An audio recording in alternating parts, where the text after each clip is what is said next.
What's up, friends? Welcome back to the E21NextGen podcast. You already know who it is. It's your boy, Augustine. And we got Andre in the house. Come on, Andre. He's not only Brazilian, but now he's a local Floridian coming to us live from Florida. How's it been, Andre? Tell us about Florida life. Well, it's different than Brazil's, that's for sure. But it's been great. I've been living here with my family for almost 4 weeks now. It's been great. Kids are loving it. Kids are closer to the beach, closer to Disneyland. Come So on. yeah, they're excited.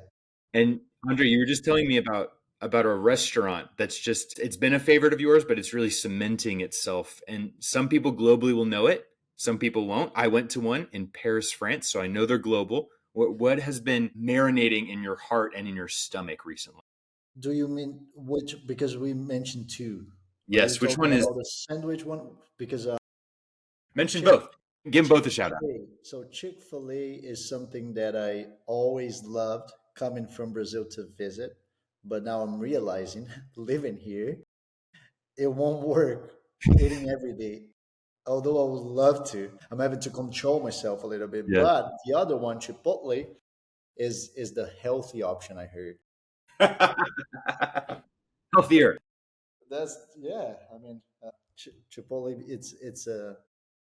It has to be my healthy favorite one. We have a saying here in the US, Andre, so I'm just going to help you as you get accustomed to US culture is a lot of young people say Chipotle is my life. Chipotle is my life. And maybe for us Jesus is our life, but Chipotle and Jesus go really good together. Yes. That's all I know. Yeah, yeah. Chick-fil-A for sure. I mean, I'm positive we'll wait there in heaven. Absolutely. It wouldn't be just for this time. But anyway, that's it. Church as well. Church is growing. We had a third service this week on Zion Church here in Miami. We're planning one in Orlando as well. And I mean, God is there. So Come on, Andre, just maybe give us a little bit of a picture of what that church looks like and kind of your why for coming to the US from Brazil, planting there in Florida. A lot of our listeners know you, but a lot of them are brand new to you and to Dunamis and to Zion Church. So maybe just give us a brief overview of like, what is that? all right, real quick. So first about me, my name is Andre. I'm a pastor here for the Zion Church campuses in Miami and supervising what we're planning in Orlando as well. But I've been with this church for now, it will turn 14 years now. It was the first church that I walked in. So I got saved in that church. My wife brought me to that church. I met my wife at work. I always worked with marketing. So we were interns together. She brought me to the church, to the small church in Sao Paulo, Brazil, called Mount Zion back then. Now it's Zion Church. That was my first and only church that I ever been to. So I met my pastor, my spiritual father. His name is Pastor Teófilo Hayashi. I've been walking with him since, and he's an amazing leader. He's a global leader. He leads this global church called Zion Church. We're in a 15 campus, 15 locations now in South America, Europe, and now starting this first one in Florida, in Miami and Orlando. But we also have, so Pastor Tel also leads Dunamis Movement, which is a young adult youth movement that started in Brazil, started in universities in Brazil. Now we have more than 300 small groups happening in different universities around the globe. Oral Roberts is one of them, by the way. We call it Dunamis Pockets. But then this movement grew to different also expressions. Dunamis Greenhouse, which is a school of, we have a school of ministry called Dunamis School of Ministry in Brazil as well, São Paulo. And then we're starting a new university as well in São Paulo, Brazil, because we really believe in the vision of revival turning into transformation. So we Mm. believe there's something really special going on in Brazil and the nations, but we believe that this has to lead to transformation in the nations that we are. So that connects a little bit with the vision that you asked us coming to the US, to Miami, to Orlando. We love to serve and to help growing in these cities that we believe are in the middle of transformation, and we'll love to be part of that in America. It's something that we believe in every city that we are, being in São Paulo, Brazil, or Recife, or Lisbon, Portugal, that we are training leaders. That we are not a church that you go just to be entertained, but we are training leaders for the spheres of the society. So we really believe that everyone is a missionary. It could be on the field, it could be in Africa, but it could also be in your office or your studio, or being a doctor somewhere. So that's our vision. We're here to participate in something that is beautiful that the Lord is doing. We're grateful for everything that the Americans planted in Brazil, all the missionaries that came. And now for us to be able to be here and participate in something that we believe is global by its nature, it's a blessing. It's an honor of mine, my family, and everyone related to the church. That's awesome. Yeah, I think it's so cool to see what God is doing in Brazil, and not just in Brazil, but now through Brazil into the nations, whether it be missionaries, church planting, and just the influence that Dunamis has. And I think really what I'd love to talk to you about, Andre, today on the podcast is kind of the topic of stewarding influence and how you steward influence. In a generation, especially Gen Z and Gen Alpha coming in, a lot of the leaders that listen to this podcast, they either are the next generation or they're leading the next generation. Social media is not going anywhere. Content creation and Web 3.0 and all of these things, they're not going anywhere. And in fact, they'll probably just continue to grow.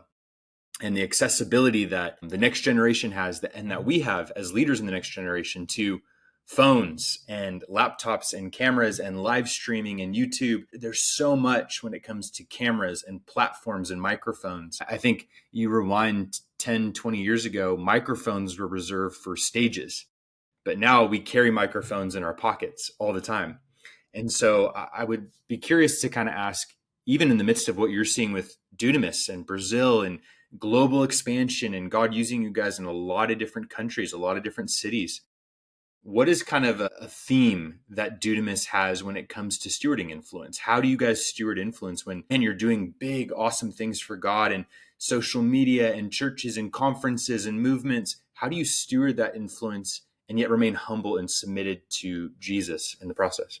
That's a great question. One thing that I forgot to mention on my intro real quick, besides being a pastor, I always had this marketing career. So I was working for Netflix, leading the marketing strategy in Brazil for 6 years. And now I transitioned. So I'm with OneHope, serving with marketing there, and also connected to the Chosen and what they're doing. So I'm mentioning this because I see something that is common, Augustine, both in the marketplace and in ministry. I don't see that as a trend, what I'm about to say. I don't see it as a trend that is concentrated only on churches or ministries. But I see it, as you were saying, as a desire of this generation of having a voice, right? Of influencing. And the question that I would make, that I would ask, and the center of how to steward, going straight to your question, would be why? Why you're doing it? And I think that that's a question that is lacking for most of the people that are throwing themselves out there.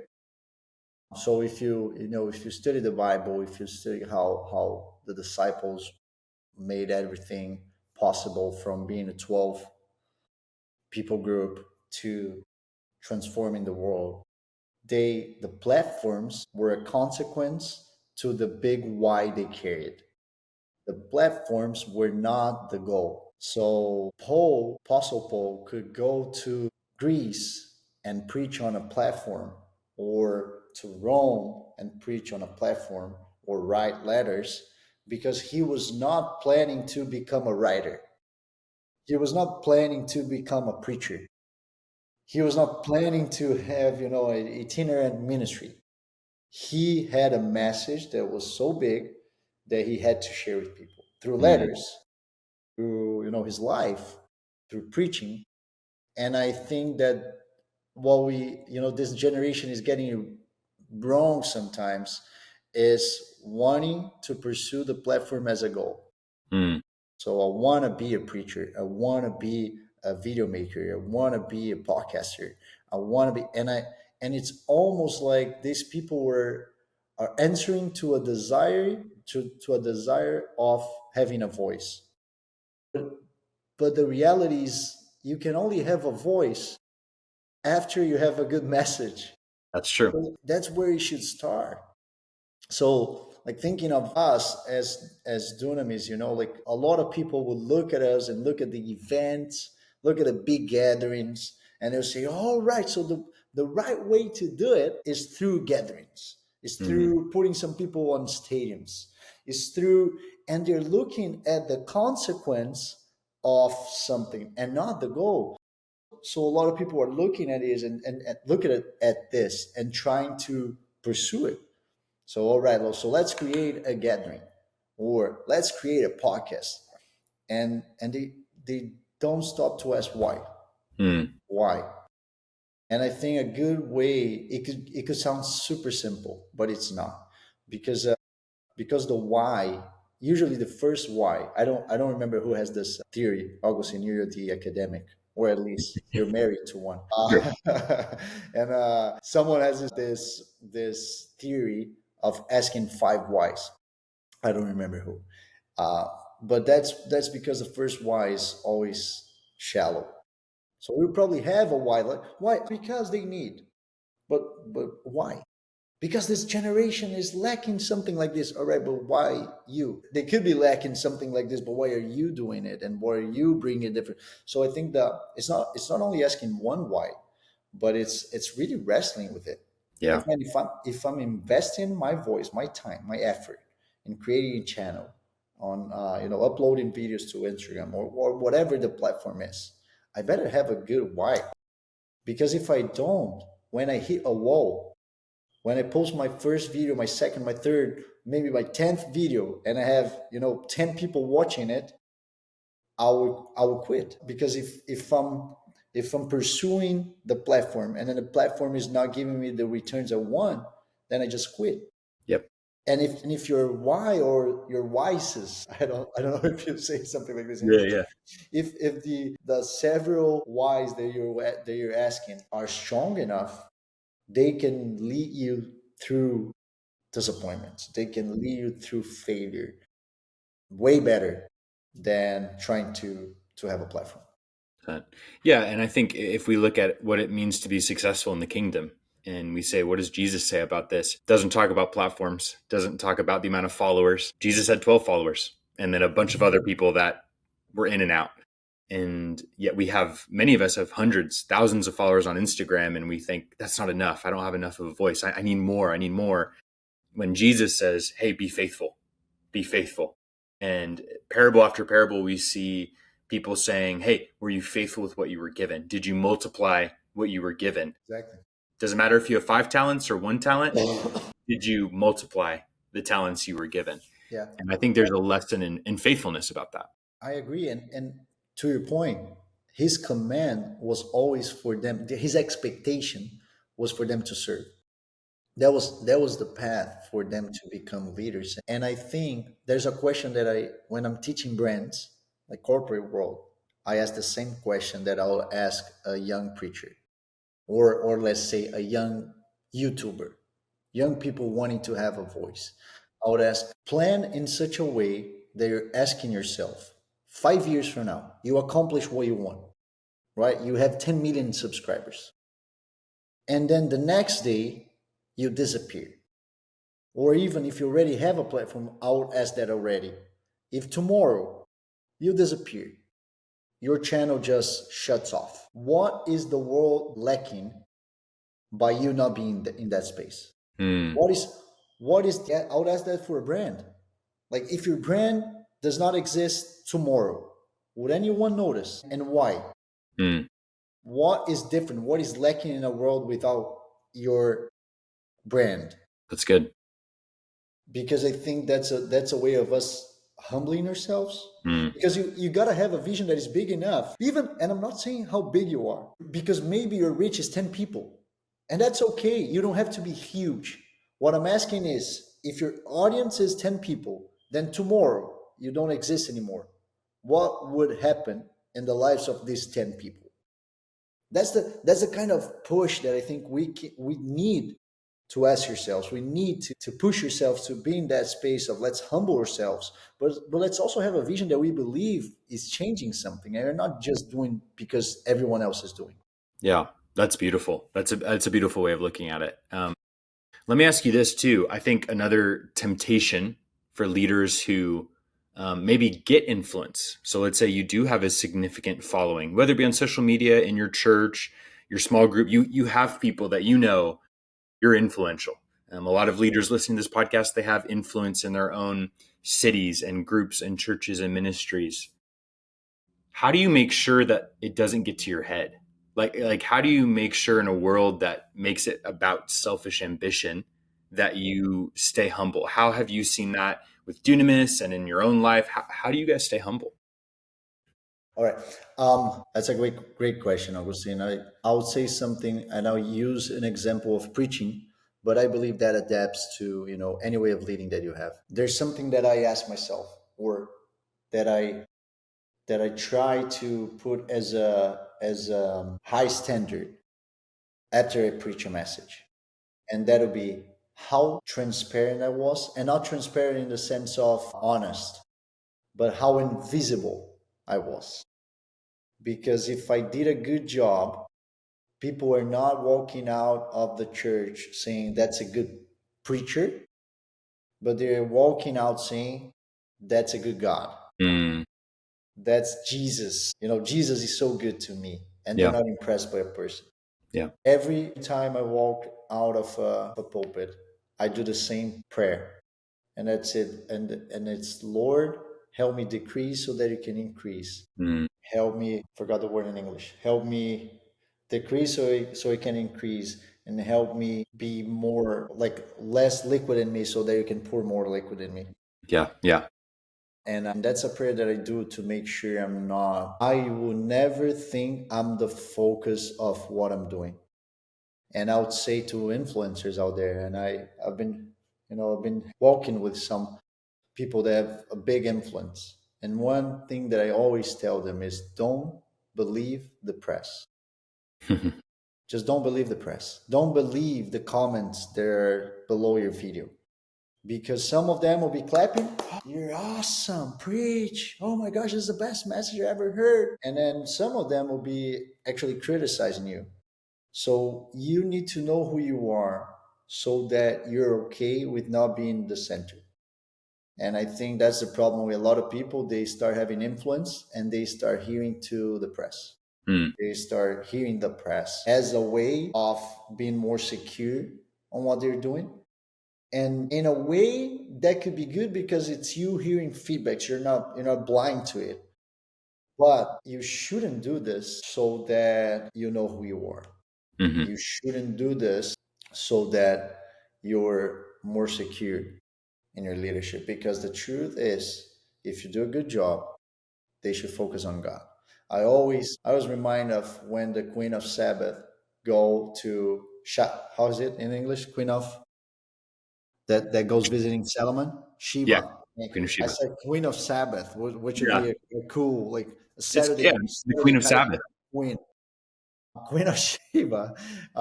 She goes visiting Solomon, right?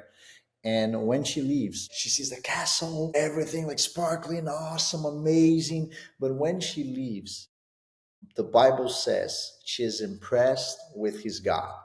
She's Mm, not walking out of it impressed with Solomon. So there's something in the tour that she made that pointed not to a wise man, but pointed to an incredible God that was behind this wise man. That's why, if I could just take a quick roll here, Agustin, because by being in the marketplace for so long, and in places that I was the only Christian, I had some people coming to me and preaching something that I'm really against, which is that theory that you should be a secret agent on your job.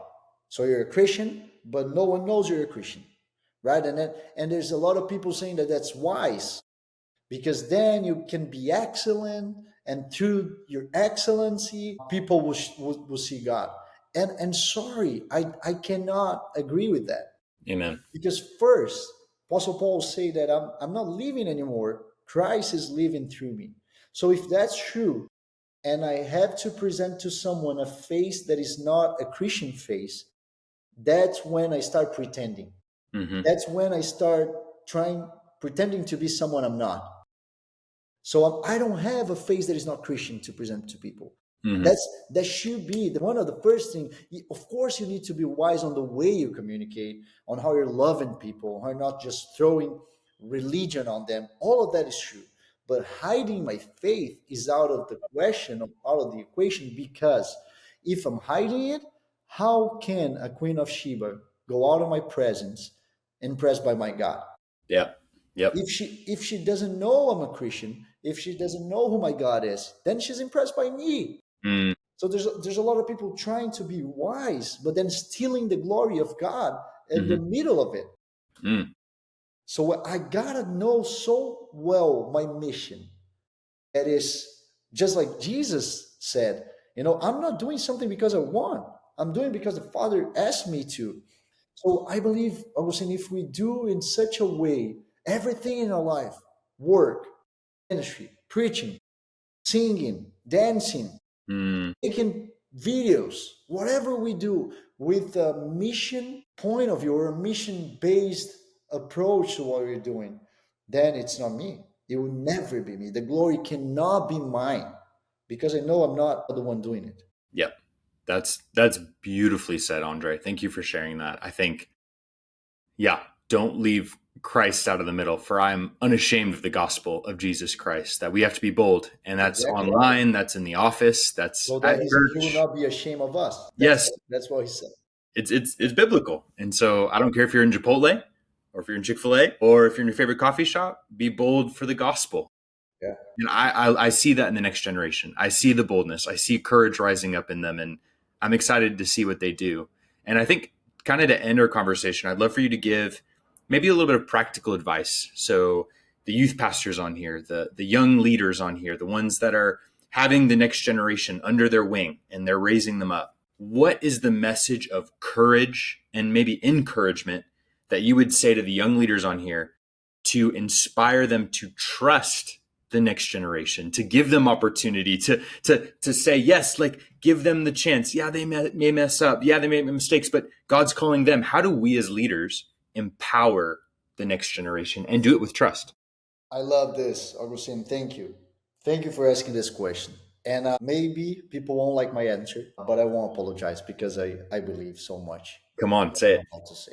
Say it. My biggest encouragement to a youth pastor that is hearing this or a young leader would be you're not as important as you think you are. That's we as young leaders, youth pastors, we believe we are so important. We are the center of the equation. We are so, and I'll go to Numbers 11 here, if I may, Augustine, because it's that passage where Moses is, just tired of the people he's leading. And can we say young adult leaders that sometimes can be tired? Amen. People, right? Not in Oral Roberts, right, Augustine, but No, no, everywhere no, no, else. no. Other places. Of course. We can get tired of this. And then God turns to Moses and he said something. He said, find 70 leaders. But after he says that, he goes on to say, bring them to my presence, right? Bring them to me. And I think youth pastors, young leaders, we are empowered when we know that our role is to bring people to his presence and not to us. Right? Apostle Paul saying, imitate me while imitate Christ. It's an influence. John Maxwell talk about influence, but we need to be careful here to not be attracting people to ourselves, to our messages, to our sermons, to our songs, to our posture, to our lifestyle. It's not my lifestyle that matters. When I'm talking to the young adults, leaders from Zion Church that I lead, that I supervise, and I say, you need to have the best message you can, best sermon you ever preach. You need to keep up with that level for sure, but your message is not important. You, in a way, Augustine, and let me do that. Preach well, don't preach heresy, study the Bible, have a solid message, your texts, do all of that. This is important. But if I ask anyone that grew up in a church, how many sermons preached by a youth pastor they remember? Sorry, Augustine, I know this is not, It's facts. but Facts. it's true. And then you ask them, how many encounters, how many of those times that you're in the feet of the cross and surrounded by his glory and he changed you? And I bet all those teenagers, all those young adults, they can come back to those moments. So, yes, we need to produce good platforms. We need to have good services, good hangouts to the teenagers. All of that is important. But if we're not taking them to the presence of the Lord that is capable of changing their lives, we are failing. So I believe we're empowered by knowing that it's less about us than what we think. And we need just to be good servants, good stewards of whatever God gave us, because we'll have to go there and talk about all the lives that He entrusted us with.